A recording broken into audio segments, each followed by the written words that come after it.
गर्मी में गरीब बहू की खेत वाली खुली रसोई। अरे भाई, तुम लोग अभी तक नहीं उठे? देखो सूरज सिर पर आ गया है, जल्दी उठ जाओ, आज खेतों में सब्जियां भी तोड़नी है। पापा यार, सुबह सुबह क्यों उठा रहे हो इतनी जल्दी? बेटा जरा उठकर देखो समय क्या हो गया है। जैसे ही दिव्या आंख खोलती है, हे भगवान, इतनी तेज धूप निकल गई, कहीं 10 तो नहीं बज गए। दिव्या की बात सुनकर घर का काम कर रही निशा बोलती है, नहीं नहीं दीदी, 10 तो नहीं बजे, लेकिन आजकल गर्मी में 6 बजे ही इतनी तेज धूप निकल जाती है कि ऐसा लगता है जैसे दोपहर हो गई हो।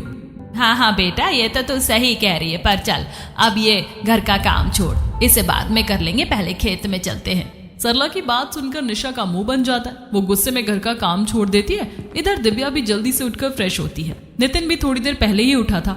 सब लोग खेतों में जाने लगते हैं। राजेश का एक छोटा सा खेत है जिसमें इन लोगों ने सब्जियां उगाई हैं। अरे भाई, सुबह सुबह देखो तो कितनी धूप हो गई है। इतनी धूप में खेतों का काम करना सच में बड़ा मुश्किल है। अरे भाग्यवान, काम तो इंसान का कर्म होता है, काम से भला क्या डरना। चलो भाई, जल्दी जल्दी पैर रखो, मंडी में भी जाना है फिर सब्जियां लेकर। सब लोग आपस में बातें कर रहे होते हैं, लेकिन निशा अंदर ही अंदर जल रही होती है।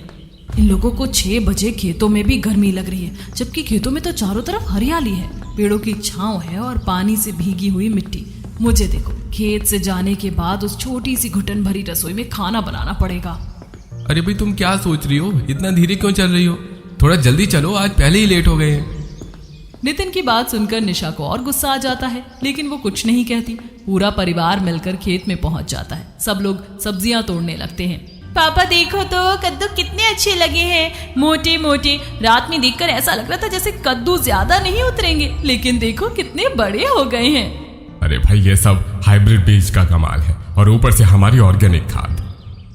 हाँ पापा, देखो भिंडी भी कितनी लंबी और कच्ची है। ऐसी भिंडी की सब्जी तो बहुत अच्छी लगती है। तो भाई, हमारा तो खेत है, एक काम करते हैं निशा बहू, घर के लिए भी कुछ भिंडी तोड़ लेना, आज खाने में भिंडी ही बना लेना। निशा अपनी सास की बात सुनकर हाँ में हाँ मिलाती है और चुपचाप बैंगन, हरी मिर्च और भिंडी तोड़ने लगती है। पापा, सब्जियां तो अच्छी हो गई हैं, बस मंडी में इनके रेट भी अच्छे लग जाएं तो हमें अच्छा खासा मुनाफा हो जाएगा। हाँ हाँ बेटा, बस ऐसा ही होना चाहिए। पूरा परिवार मिलकर पहले सब्जियां तोड़ता है, फिर उन्हें पैक करके रखता है। राजेश और नितिन मंडी में सब्जी बेचने के लिए जाने लगते हैं। निशा, घर जाकर थोड़ा जल्दी खाना बना लेना, देखो आज तो चाय पीकर भी नहीं आए हैं। ये कहकर नितिन और राजेश मंडी में सब्जी बेचने के लिए चले जाते हैं। इधर दिव्या, सरला और निशा खेतों से घर आती हैं। दिव्या बेटा, मेरा भी पानी रख दे बाथरूम में, गर्मी से बुरा हाल हो गया और पसीने वाले कपड़ों में तो जरा भी देर नहीं रहा जाता।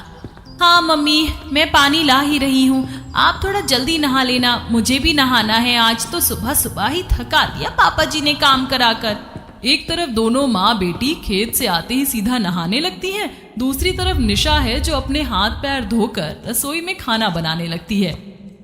भगवान, इन भिंडी को काटने में ही आफत आ गई है, और अभी तो रोटी सब्जी सब कुछ बनाना है। इस रसोई में तो किसी दिन मैं बेहोश होकर गिर जाऊंगी।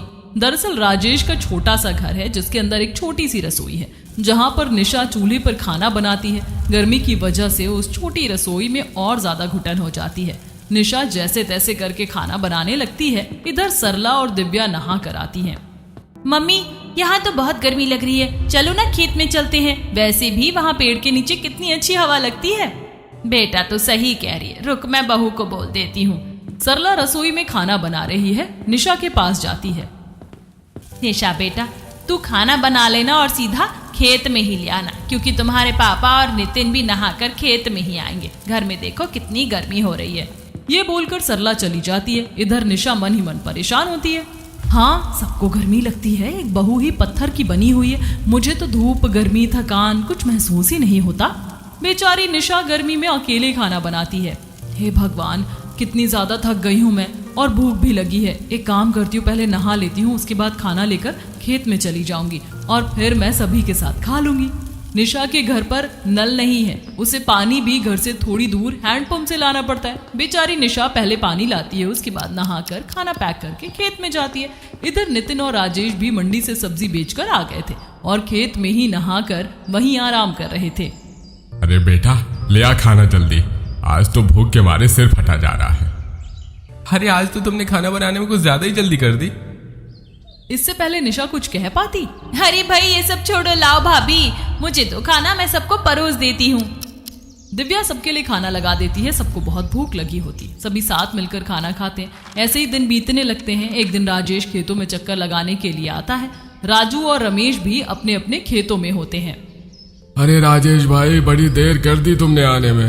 अभी देखो खेत में इतनी सारी नीलगाय घुस गई थी, हम दोनों ने मुश्किल से निकाली है। अरे भाई जी तुम्हारा धन्यवाद, लेकिन इन नीलगायों ने तो सच में हमें परेशान कर दिया है, सारी फसल तबाह कर दी है। आखिर क्या जुगाड़ करें इनका? अरे भाई इनका जुगाड़ तो बाद में सोचना, अभी अंदर जाकर देखो कितनी सब्जियां बर्बाद हो गई हैं। रमेश की बात सुनकर राजेश खेत के अंदर जाकर देखता है। नील गायों ने लौकी और तोरई की बेल तोड़ दी होती है। कुछ बैंगन के पौधे भी उनके पैरों से कुचल गए हैं। ये सब देखकर राजेश बहुत परेशान हो जाता है और सीधे घर आता है। घर पर निशा सुबह का खाना बनाने की तैयारी कर रही होती है। नितिन, सरला, अरे कहाँ हो तुम सब लोग? अरे खेत में जाकर देखो नीलगाय ने क्या तबाही मचा रखी है। क्या हो गया पापा? कल रात तक तो सब ठीक था। हाँ तो पूरी रात पड़ी थी ना, रात में आकर घुस गई होगी। हाँ ये सब छोड़ो, चलो जो सब्जी टूटी हुई है उन्हें जाकर ले आते हैं, कम से कम कुछ तो नुकसान होने से बच जाएगा। दिव्या और निशा कहाँ है?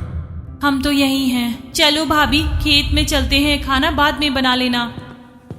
सब लोग खेत में चले जाते हैं। भगवान, सुबह के वक्त तो इनके खेतों के काम खत्म नहीं होते और फिर दोपहर में मुझे खाना बनाना पड़ता है, वो भी इतनी गर्मी में।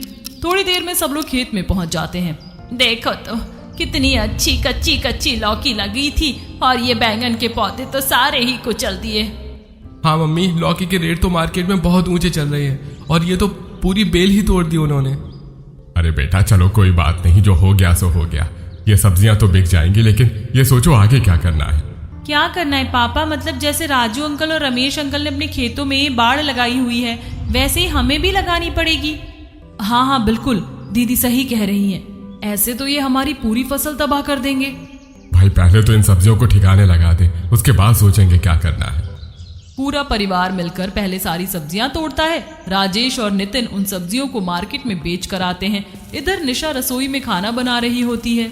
निशा बहू, अभी तक खाना नहीं बना क्या? देख तेरे पापा और नितिन मंडी से वापस भी आ गए। मम्मी बना ही रही हूँ, गर्मी देखो कितनी हो रही है। आधे घंटे के काम में 2 घंटे लग जाते हैं, ऊपर से अकेले भी तो बनाना पड़ता है। सरला निशा की बातों को नजरअंदाज करके वहां से चली जाती है। फिर सब लोग नहाकर दोबारा खेत में जाकर बैठ जाते हैं। इधर पसीने में लथपथ निशा सारा खाना बनाती है। हे भगवान, इस गर्मी से छुटकारा कब मिलेगा? आखिर क्या करूं मैं, कहाँ जाऊं? ज्यादा गर्मी की वजह से निशा बहुत ज्यादा परेशान हो जाती है और उसका हाथ भी जल जाता है। भगवान, मेरा तो हाथ जल गया, कितनी जलन हो रही है। यहाँ तो चाहे मैं अकेले जलकर मर भी जाऊं, इन्हें तो जरा भी भनक नहीं पड़ेगी। इनको ज्यादा गर्मी लगती है तो खुद खेत में जाकर बैठ जाते हैं। निशा जैसे तैसे करके खाना बनाती है और खेत में लेकर जाती है। सब लोग खाना खाने लगते हैं। अरे भाई ये कैसा खाना बनाया तूने, इसमें तो कोई स्वाद ही नहीं है। हाँ, और रोटी देखो कितनी सख्त है, तोड़ने से भी नहीं टूट रही। आप लोगों को खाने के स्वाद की पड़ी है, लेकिन देखो मेरा हाथ जल गया। उस रसोई में इतनी घुटन होती है कि किसी दिन मैं बेहोश होकर गिर जाऊंगी। ऊपर से कोई भी एक वक्त के खाने में मेरी मदद नहीं करता। निशा का फ्रस्ट्रेशन आज उसकी जुबान पर आ जाता है। उसकी बातें सुनकर नितिन गुस्सा हो जाता है। निशा, तुम्हें होश भी है? तुम कैसी बातें कर रही हो मम्मी पापा से? हाँ हाँ मुझे पूरा होश है। एक दिन उस रसोई में खाना बनाकर देखो, उसके बाद बताना कि गर्मी में खाना बनाकर प्यार से बातें कैसे होती हैं। निशा खाना भी नहीं खाती और गुस्से में वहां से चली जाती। आज पहली बार निशा का दर्द इन लोगों को समझ आता है। सब लोग चुपचाप खाना खा लेते हैं। बहू सही तो कह रही थी, इतनी गर्मी में खाना बनाना बहुत मुश्किल है। हाँ सच में, वो रसोई भी तो बहुत छोटी है और ऊपर से हमारे पास गैस चूल्हा भी नहीं है। हमें कुछ तो करना चाहिए। हमारी बहू ऐसे घर में खाना कैसे बनाएगी? हाँ भाई तुम सही कह रही हो, हमें कुछ तो सोचना पड़ेगा। दोनों पति पत्नी इसी बारे में बातें करते रहते। देखते ही देखते शाम हो जाती है। शाम को राजेश और सरला जब खेत के छप्पर के पास खड़े राजू के खेत में रखी एक मशीन पर पड़ती है। अरे राजू भाई, ये आपने खेतों में कैसा छप्पर लगाया हुआ है? अरे भाई इसमें खेत से भुट्टे भून कर खा लेते हैं। मेरा पूरा परिवार यहीं बैठकर आग जलाता है और भुट्टे खाता है।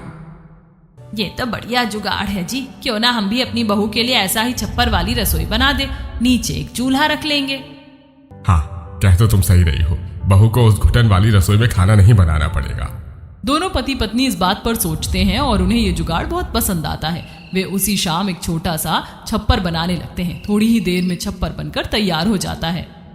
लो जी, छप्पर तो तैयार हो गया। अब 4 बड़े बड़े डंडे यहाँ गाड़ देते हैं, उसके ऊपर ये छप्पर रख देंगे। अरे मैंने पहले से ही डंडे काट कर रखे हुए हैं, वही यहाँ पे काम आ जाएंगे। राजेश चारों डंडे उठा कर लाता है। दोनों उन्हें मिट्टी में गाड़ कर ऊपर छप्पर रख देते हैं। छप्पर में इन्होंने सूखे फूस का इस्तेमाल किया होता है। चलो जी, हमारी बहू की छप्पर वाली खुली रसोई बनकर तैयार हो गई। कल जब यहाँ खाना बनाएगी तो खुश हो जाएगी।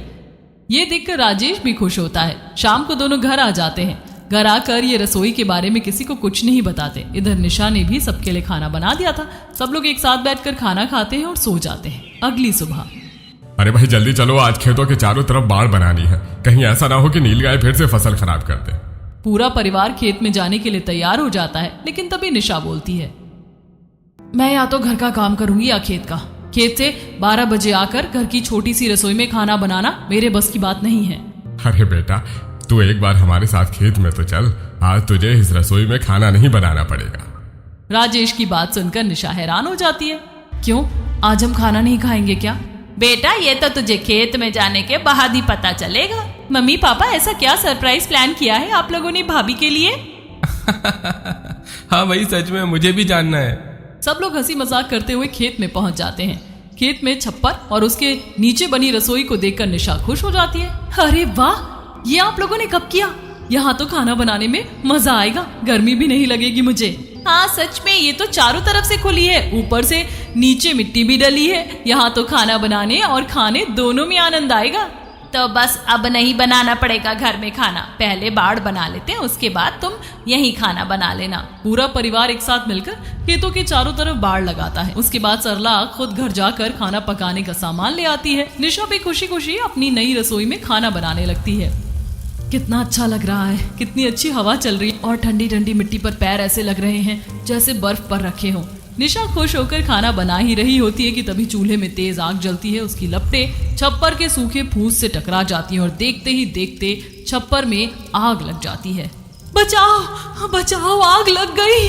पूरा परिवार वहां जाता है। अरे भाई, ये कैसे हो गया? नितिन, दिव्या, जल्दी पानी लाओ। सब लोग मिलकर पानी से छप्पर की आग बुझाने लगते हैं। तभी पड़ोसन पिंकी और रमेश अपने खेत से भागकर वहां आते हैं।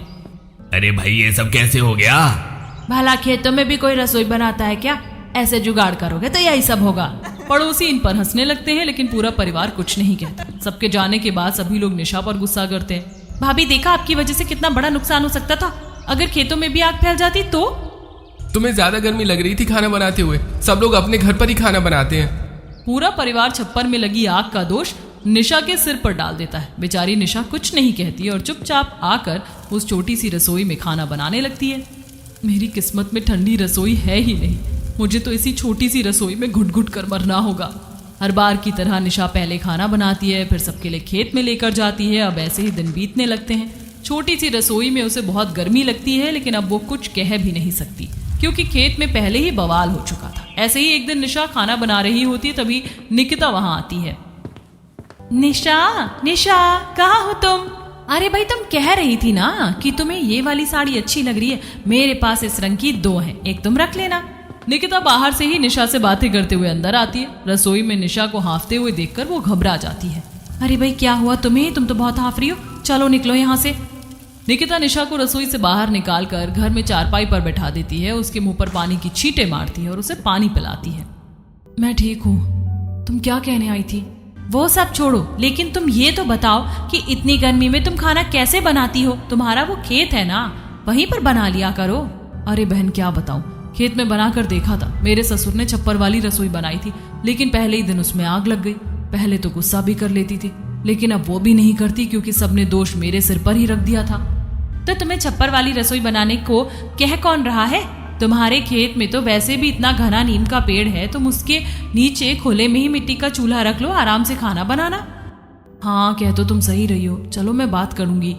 निकिता थोड़ी देर बातें करती है और साड़ी देकर वहां से चली जाती है। निकिता के जाने के बाद बात तो सही है, नीम के नीचे खुले में रसोई की जा सकती है, लेकिन उससे पहले अगर मैं इन लोगों से खेत में रसोई की बात कहूंगी तो ये मेरी बात नहीं मानेंगे, मुझे ही कुछ करना पड़ेगा। थोड़ी देर बैठने के बाद निशा जब खाना बनाने जाती है आइडिया, क्यों ना मैं इस चूल्हे को ही फोड़ दूं। जब चूल्हा ही नहीं रहेगा तो रसोई में खाना कैसे बनेगा। निशा जानबूझकर चूल्हा फोड़ देती है। इधर जैसे ही घर वाले खेत से वापस आते हैं, बहू क्या कर रही हो, खाना नहीं बना क्या अभी तक? मम्मी कैसे बनाती खाना, आज तो सारा चूल्हा फूट गया, देखो तो इसमें बिल्कुल भी आग नहीं जल रही। बेटा ये तो सच में फूट गया है, तुम एक काम करो, आज तो चूल्हा संभाल लो, मैं कल ही मिट्टी का नया चूल्हा बना दूंगी। मम्मी मिट्टी के चूल्हे से तो और ज्यादा आग निकलती है और उस पर हाथ भी जलता है, माफ करना, उस पर मुझसे खाना नहीं बनेगा। दोनों सास बहू की बात सुनकर दिव्या वहां आती है। मम्मी खेत में रखा तो है इतना सुंदर मिट्टी वाला चूल्हा, आप वही लाकर दे दो भाभी को। अरे बेटा वो खेत से घर लाने में फूट जाएगा। अब मम्मी हम भूखे तो नहीं रह सकते, कुछ तो करना ही पड़ेगा। तभी निशा थोड़ा रुक कर बोलती है, तो क्यों ना फिर आज का खाना हम खेत में ही बना ले। कल तक तो आप वैसे भी मिट्टी का चूल्हा बना ही देंगी, तो क्या पता उसे सूखने में भी समय लगे। हाँ मम्मी भाभी सही कह रही है, हम आज का खाना खेत में ही बना लेते हैं। हाँ बनाना ही पड़ेगा, अब कोई दूसरा चारा तो हमारे पास है नहीं। सरला की बात सुनकर निशा मन ही मन खुश होती है क्योंकि उसका प्लान सफल हो गया था। निशा, सरला और दिव्या मिलकर थोड़ा थोड़ा खाना पकाने का सामान उठाती है और खेत में पहुंच जाती हैं। निशा खुले में बैठकर सब्जियां काटती है और चूल्हे में आग जलाकर तड़का लगाती है। निकिता ने तो बहुत अच्छा आइडिया दिया, सच में, ना तो छप्पर में आग लगने का डर और ना कुछ। कितना बढ़िया मौसम है, खाना बनाने में भी मजा आ रहा है। निशा खाना बनाती है, आटा लगाकर रोटियां सेकती है, इधर दिव्या सबको खाना परोसने लगती है। अरे वाह भाई, आज तो मजा ही आ गया। एक एक रोटी गर्मा गर्म, पता नहीं कितने दिनों बाद ऐसा स्वादिष्ट खाना खाया होगा। हाँ पापा, खेत में खाना तो रोज खाते थे, लेकिन आज ताज़ा ताज़ा खाना खाकर सच में स्वाद आ गया। सब लोगों को खाना बहुत अच्छा लगता है क्योंकि ये खाना निशा ने बिना परेशान हुए प्यार से बनाया था। सबकी ऐसी तारीफ सुनकर निशा बहुत खुश होती है और मौका देकर अपनी बात कहती है, तो क्यों ना फिर हम अपने खेत में ही खुली रसोई बना ले। देखो खेत में कितनी ठंडक है, उस घुटन भरी रसोई में मुझे खाना बनाने से भी छुटकारा मिल जाएगा। हाँ कह तो तुम सही रही हो, और हमें भी रोज ऐसा ही स्वादिष्ट खाना खाने को मिलेगा।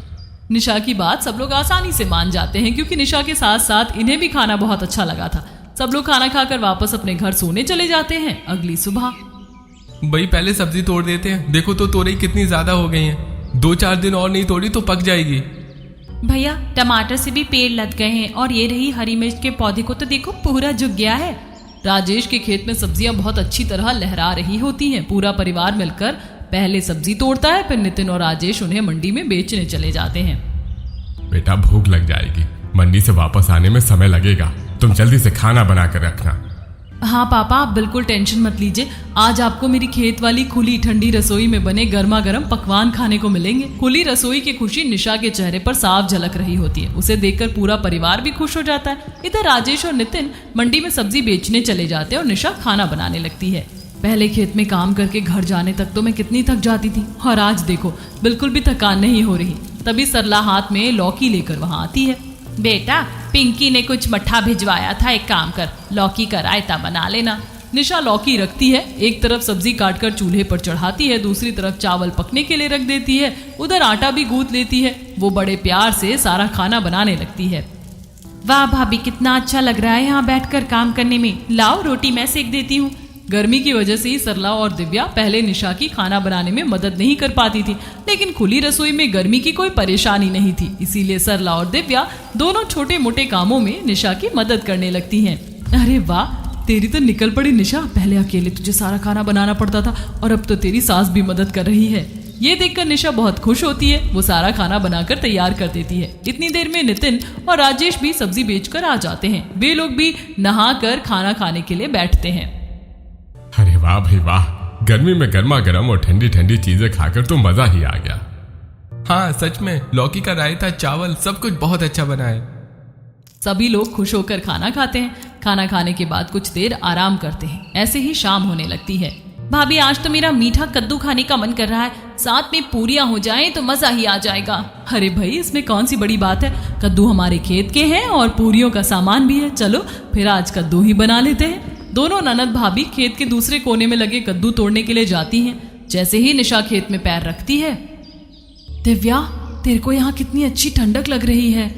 भाभी ठंडक तो बनेगी ही, जब बेलों ने पूरी जमीन को ढक रखा है तो धूप यहाँ आती ही नहीं है। क्यों ना हम भी अपनी रसोई के आसपास ऐसे ही कुछ डंडे खड़े करके सब्जियों की बेल लगा दे, सब्जियां भी उग जाएंगी और रसोई भी और ठंडी हो जाएगी।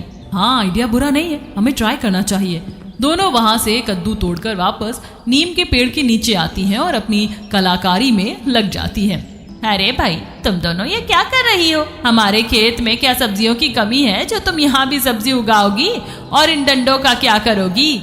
मम्मी, यहाँ सब्जी उगाने के 2 फायदे हैं। एक तो एक्स्ट्रा सब्जी होगी और दूसरा हमारी खुली रसोई और भी ज्यादा ठंडी हो जाएगी। पता नहीं कैसे कैसे जुगाड़ आते रहते हैं तुम सबके दिमाग में। सही है भाई, करो तुम अपनी रसोई ठंडी। मैं तो पड़ोसन पिंकी के यहाँ जा रही हूँ, कितने दिनों से बुला रही है वो। ये कहकर सरला वहां से चली जाती है। इधर दोनों ननद भाभी रसोई को हरा भरा